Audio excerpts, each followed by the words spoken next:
Caros irmãos, é com grande prazer que estamos aqui para falar mais um pouco dos ensinos de Jesus.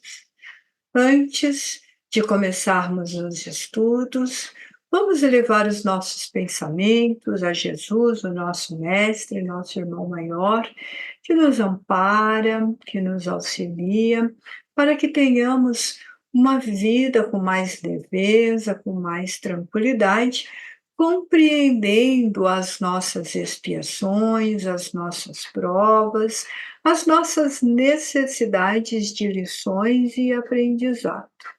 Que o mestre e os amigos espirituais envolva a cada um com a sua paz, com a sua misericórdia e que tenhamos a capacidade de entendermos um pouco mais de seus ensinos e dos seus estudos. A paz de Jesus esteja conosco. Caros irmãos, neste momento, onde vamos comentar mais um pouco sobre o Evangelho de Jesus, do capítulo 15, Servir a Deus e a Mamon, onde nós vamos aprender um pouco mais sobre as nossas expiações, as nossas provas, provações e lições. Vamos, antes de tudo, elevar os nossos pensamentos a Jesus, nosso irmão maior, o nosso mestre, para que tenhamos coragem, tenhamos misericórdia, fraternidade, solidariedade para convivermos uns com os outros, aprendendo aquilo que necessitamos praticar e, ao mesmo tempo, tendo a fraternidade e o aprendizado em nós. Que vamos nos envolver com a presença do Mestre Jesus e os amigos espirituais, sentindo a leveza e a comunhão destes irmãos em nossas vidas. Que a paz de Jesus esteja conosco. Neste capítulo, capítulo 15, que fala de servir a dois senhores, servir a Deus e servir os deuses da riqueza, colocações da época, o deus pagão Mamon, Jesus traz todos uns ensinamentos de como que nós devemos nos portar. Começamos aqui no item 3, onde fala para nós nos guardarmos da avareza. E ele fala de um homem que sai da plebe, sai do meio do povo, e diz para Jesus pedir para o seu irmão para repartir com ele a herança. Jesus, porém, responde a esse homem: quem constituiu, quem que deu autoridade para você constituir em mim um juiz ou e tomar partido sobre uns e outros? E depois diz: guardai-vos e acautelai-vos de toda a avareza, porque a vida de cada um não consiste na abundância das coisas que possui. Então, quando ele está falando disso, Jesus vai contar uma parábola do pai que tem esses frutos, que tem esse campo, e ele vai plantar todas as coisas, vai colher muitos frutos, vai se fartar desse fruto, e ele vai construir um celeiro muito grande para guardar. E aí ele vai se fartar e vai viver. Muitas vezes nós fazemos isso, igual esse homem dessa parábola, logo após ele cautelar, falar para o moço que ele deveria se guardar de não ser avarento, de não ficar mendigando as coisas, pedindo além daquilo que já tem, daquilo que precisa, daquilo que necessita. Ele conta de um homem muito rico que fez uma colheita muito grande, e nessa colheita muito grande ele resolve fazer mais celeiros para guardar tudo que ele colheu e viver a vida farta, viver com alegria, viver com abundância, viver nas festas, viver despreocupado da vida e da vida espiritual, ficar despreocupado com o futuro. E nessa parábola, o anjo fala: Nécio, homem louco, não sabes que ainda esta noite eu tomarei a sua alma de volta? Então, quando a gente fala disso, o que que Jesus está tentando dizer? Muitas vezes nós temos mesmo uma preocupação quase excessiva com os bens materiais. Se nós vamos ter uma boa casa, um bom carro, um bom trabalho, ganhar muito dinheiro, e às vezes nós queremos um pouco mais um pouco, como o moço que saiu lá da plebe e veio pedir para Jesus mais um pouco. E nós estamos com a nossa vida tão intensificada nos bens materiais, tão voltado aos bens materiais, que esquecemos da vida espiritual, que esquecemos do nosso futuro, que esquecemos que nós nascemos por um período de tempo na vida material e que, por mais longo que seja esse período de tempo, raramente ele passa de 100 anos. Raramente ele passa de 100 anos. Então, quando a gente tem essa preocupação, e nós vamos viver o nosso dia, acordamos, vamos trabalhar, e mais um dia e outro dia, nós temos mesmo esta falsa ilusão de que a nossa vida é muito longa e que ela não vai se terminar. A vida física que nós vivemos, ela é uma vida finita. Ela tem um começo, ela tem um meio e ela tem um fim. O começo está ali naquele instante que nós nascemos. O meio é quando nós chegamos no outono da nossa vida. Depois nós entramos no inverno, nós chegamos à nossa velhice e nós vamos nos preparando para voltar para casa.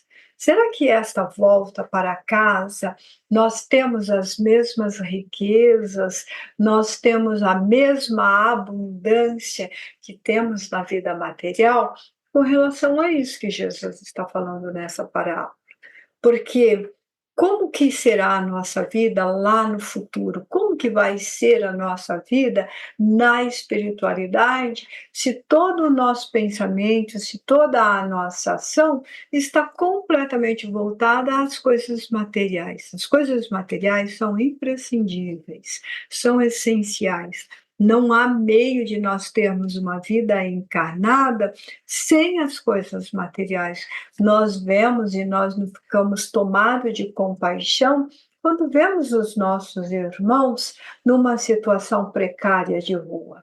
E nós, muitas vezes, nós pensamos, Senhor de misericórdia, Deus seja louvado que eu não estou nessa situação. Eu, pelo menos, penso dessa maneira. Eu me comovo porque se eu tivesse numa daquelas provas, eu não sei se eu suportaria com a mesma felicidade, com o mesmo sorriso, com a mesma alegria que eu tenho na minha vida. Porque me parece tão complexo viver na rua, me parece tão complexo viver desprovido de toda e qualquer assistência material. Mas a nossa vida não pode ser somente tomada pelas coisas materiais. Nós temos que ter outros recursos e outras alegrias, nós temos que ter outros desejos. A nossa vida material, ela vem e nós somos encarnados para equilibrar isso, porque a doutrina, ela nos ensina que fomos criados simples e ignorantes, com total capacidade de desenvolver todo o nosso potencial, toda a nossa essência enquanto espírito. Mas quando nós estamos encarnados, muitas vezes nós esquecemos desta essência. Muitas vezes nós pensamos na nossa vida só para o pão material mesmo. Qual roupa que eu vou comprar agora? Qual sapato que eu vou ter? Que marca? Quando é que eu vou trocar o carro? Nossa, mas o meu carro já faz 2 anos que eu comprei o meu carro, já está na hora de trocar, que já está velho. Nós temos um alto consumo hoje. Nós temos uma vida hoje muito diferente da época em que Jesus estava encarnado e contou essa parábola. Mas as pessoas que tinham uma capacidade maior de riqueza daquela época é muito semelhante ao que nós temos hoje. Eles também estavam preocupados qual era a melhor túnica, qual a melhor liteira, qual era a melhor quantidade de fruto, qual o melhor bato, qual o melhor púrpura, qual o melhor vinho que tomariam. E eles também não estavam preocupados com a vida espiritual. E quantos daqueles será que somos nós mesmos? Nós professamos, nós entendemos hoje uma doutrina que nos mostra que nascemos e renascemos quantas vezes forem necessário. Quando nós estamos muito voltados só para os nossos bens materiais, cabe nós pensarmos bastante sobre isso. Logo em seguida, Jesus continua, deixa essas pessoas, deixa esse local, continua o seu caminho, e assim que ele entra em Jericó, a cidade é tomada pela alegria do profeta estar em Jericó. E eles estavam assim aguardando, porque Jesus está descendo lá de Jerusalém, eles todos estão aguardando essa chegada, e a cidade está em festa para o profeta que cura, o profeta que trazia a palavra maravilhosa. E na cidade de Jericó vivia um homem chamado Zaqueu. E ele era um dos principais dos publicanos, ou seja, um coletor de impostos. Ele era um homem rico, ele também estava voltado para a sua herança. E ele tinha uma baixa estatura. E ele queria ver, ele sentiu no seu coração de ver o Mestre. Ele sentiu no seu coração de ver aquele profeta, de saber como que ele era aquele profeta. Nós também temos essa curiosidade de saber como seria Jesus. Nós não temos essa curiosidade de saber como é Jesus, como será que ele surgiria para nós, como será que ele viria para nós quando ele chegasse na nossa cidade. Então, esse homem está ansioso pela presença de Jesus. E ele, percebendo que Jesus ia fazer um determinado caminho, gosto de pensar que não tinha outro caminho, que aquele era o único e exclusivo. Então, Zaqueu faz o quê? Sobe numa árvore para poder observar Jesus quando ele passar. E quando Jesus passa naquele caminho e chega embaixo dessa árvore, ele olha para cima e diz: desce, Jesus, desce, Zaqueu. Jesus não. Jesus fala para Zaqueu: desce, Zaqueu, da árvore, porque me aprove hoje, né? Então é bom, é de bom proveito, é de minha alegria, fico muito satisfeito em fazer a refeição em sua casa hoje.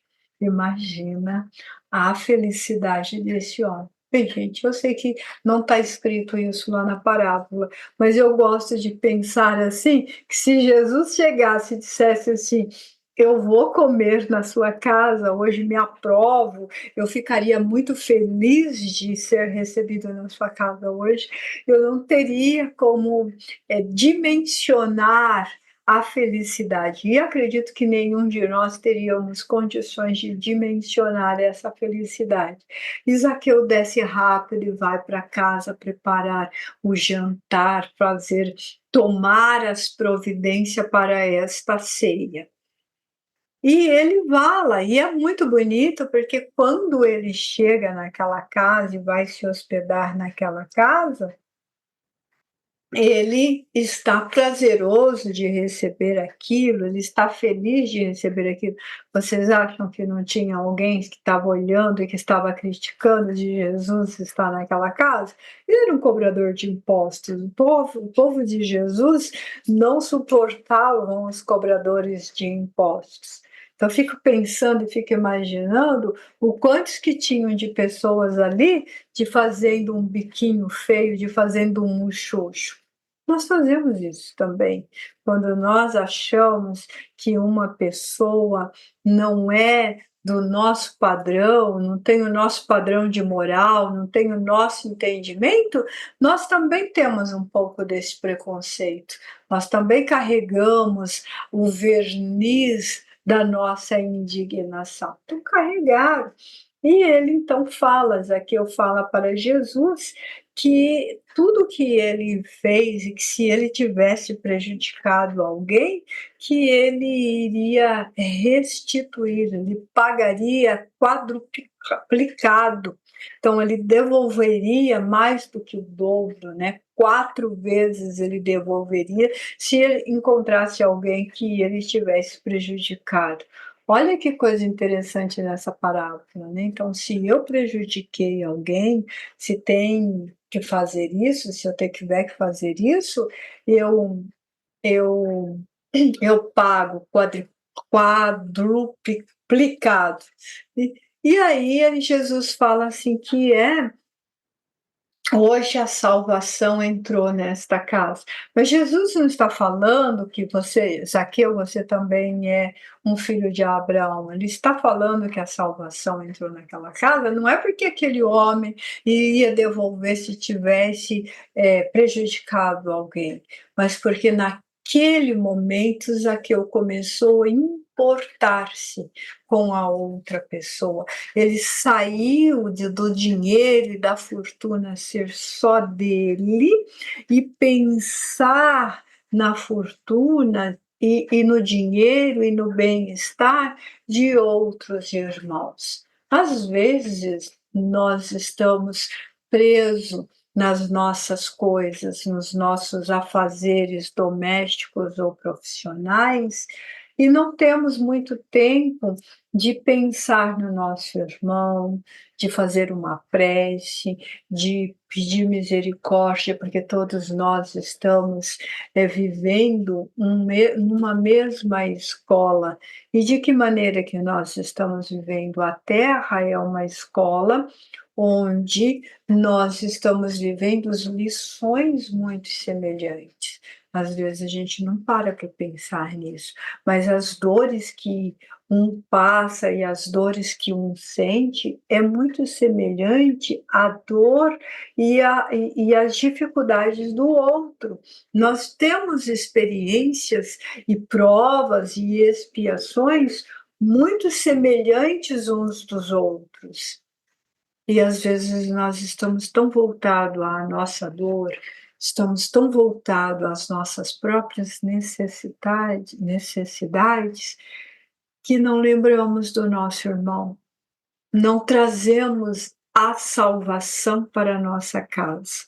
Salvação vem do grego e quer dizer sabedoria pela consciência, você tomar consciência de que você pode ser uma pessoa sábia.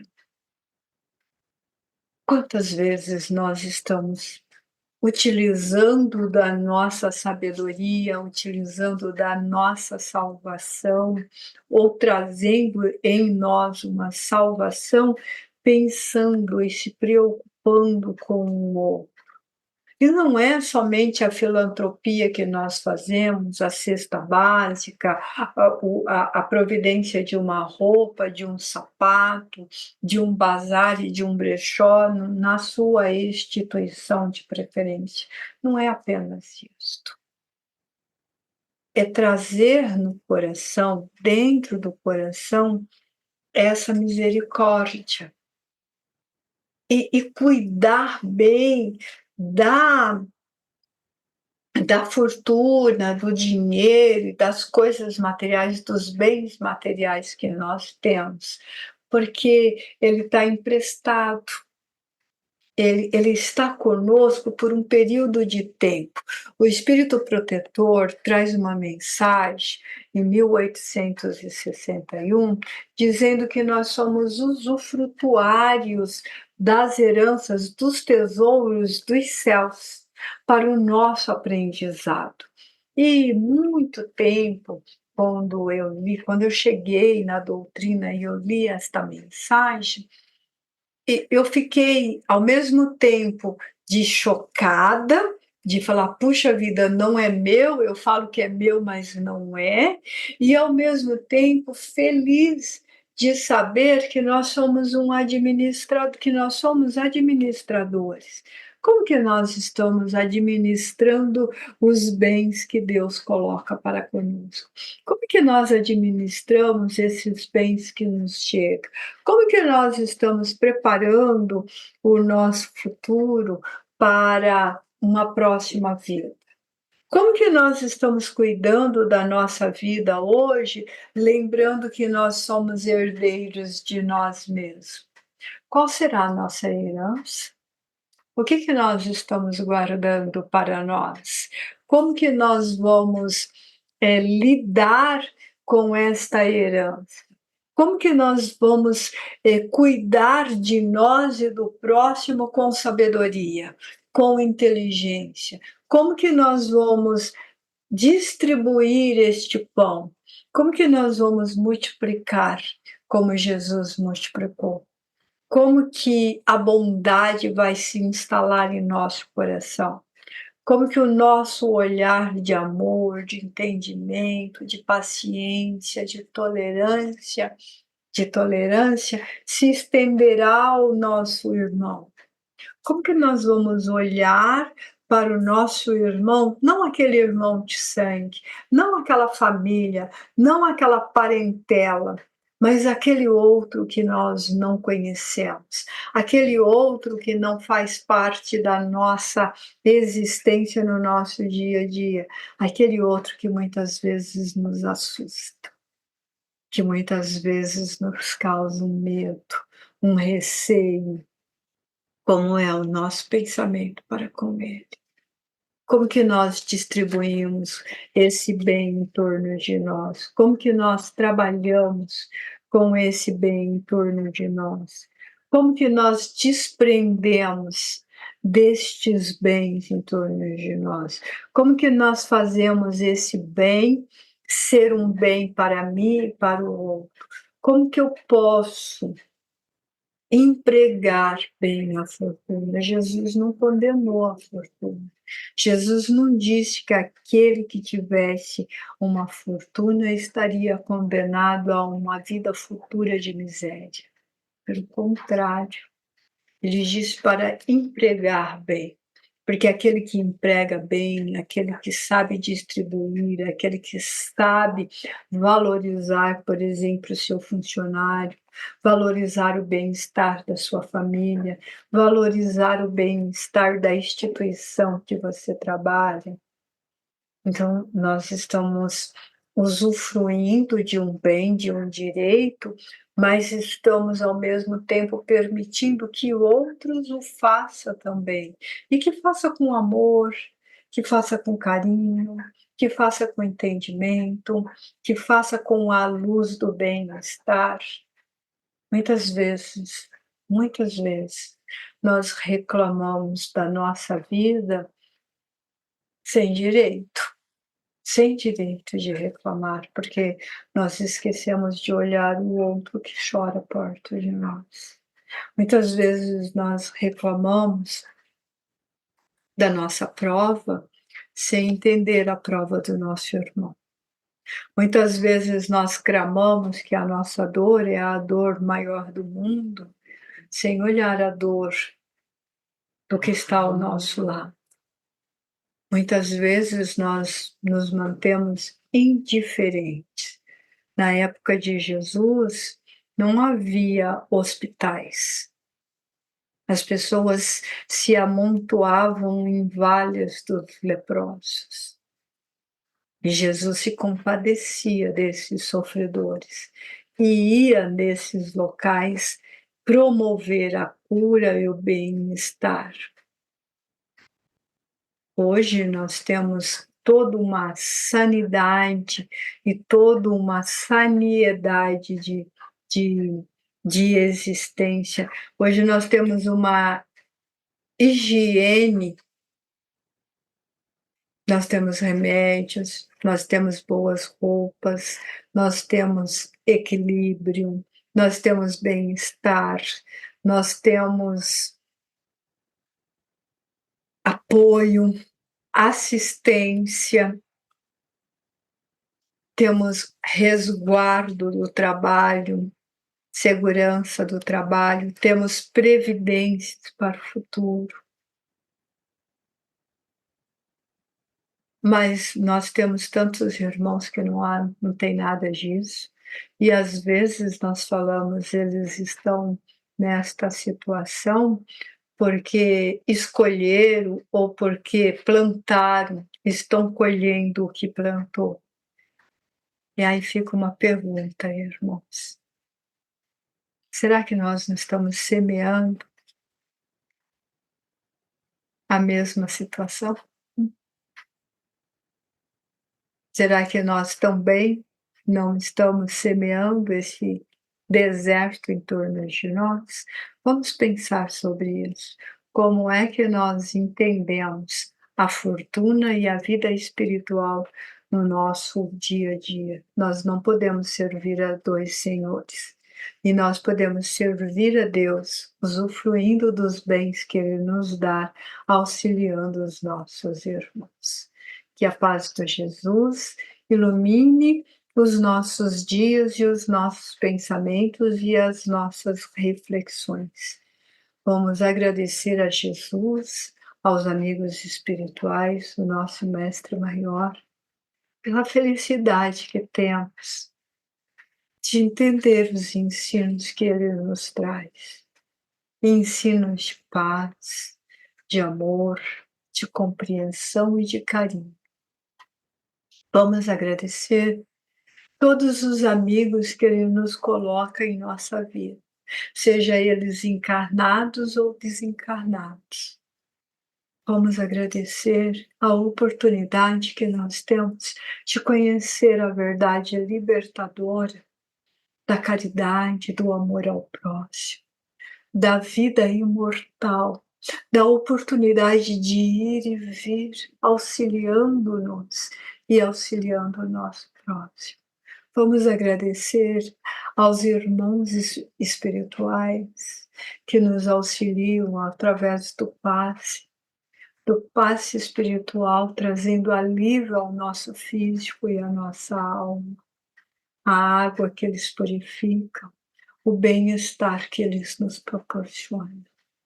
Vamos agradecer a oportunidade bendita de estar ali, sempre ao lado dele.